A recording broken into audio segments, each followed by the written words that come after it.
What we just witnessed was some straight up bullshit. Let's just be clear.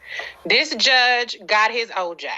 Because you know white folks been simmering ever since OJ got off in the 90s. And so any chance they get to smack a black ass motherfucker down that's rich, that's famous, that they can say he's fallen from grace, rags to riches, what that got to do with any goddamn thing, I don't know. They're going to take it. And that's what we saw. The way that he characterized Jussie, the way that he went in on him, he restated the whole damn case. And what have y'all been doing for the past 4 hours but stating all the shit that he just sat up there and stated? It's bullshit. It's about getting their OJ, you know? And that's not even about innocence or guilt. It's about the fact that they don't like to see black folks, what they believe, get away with something. So this was about smacking him down. To sit up there and say it was an aggravating factor that this was premeditated. All that shit he talked about was baked into these bogus ass charges, charging him 6 times for the same damn crime. If you want to believe it's a crime.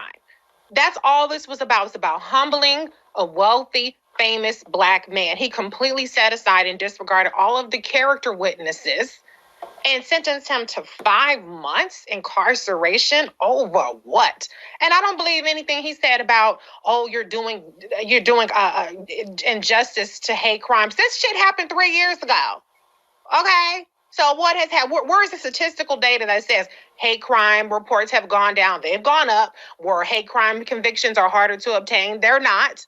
You want to talk about the cost to the city of Chicago? What about the fact that the city of Chicago for the past decade has put out $500 million of police misconduct, false arrests, improper search and seizure, police brutality, et cetera, et cetera. And you talking about this $130,000. But okay, fine. Get the restitution if you want to get the restitution. Get the probation. But to sentence him to 5 months in Cook County jail with murderers and rapists, which, by the way, as Dr. Carr pointed out, he didn't just give lesser or lower sentences. He actually set aside jury verdicts, convictions of sex offenders, and gave them lower sentences. He statistically did that higher than any other judge. So he is completely full of shit when he talks about being a serious person deliberating the sentence or the crime charge. Because if you are that hard on Jussie Smollett, but you go easy on sex offenders, there's something wrong with your ass. I mean, I wasn't shocked. It was like I said, he was trying to get his OJ on. So that's what the whole soliloquy and performance was for. I actually am probably one of the few people that will say I think that Jussie is innocent. I think that there was a staged attack, but I don't think he was in on it.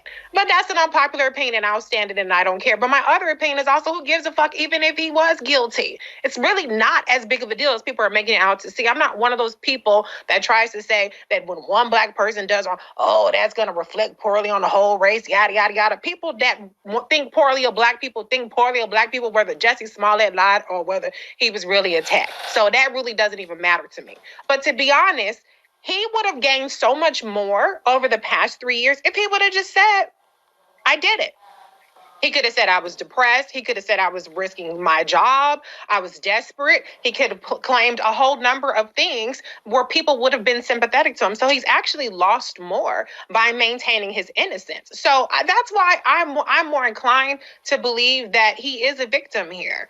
But again, whether he is a liar, victim, perpetrator, whatever the situation may be, we got bigger shit going on, especially in the city of Chicago, where in the year 2021 had the highest murder rate in over 25 years. So I'm just saying the proportionality of the attention that the city of Chicago devoted resources to, and now they're going to devote incarceration resources to, is completely absurd.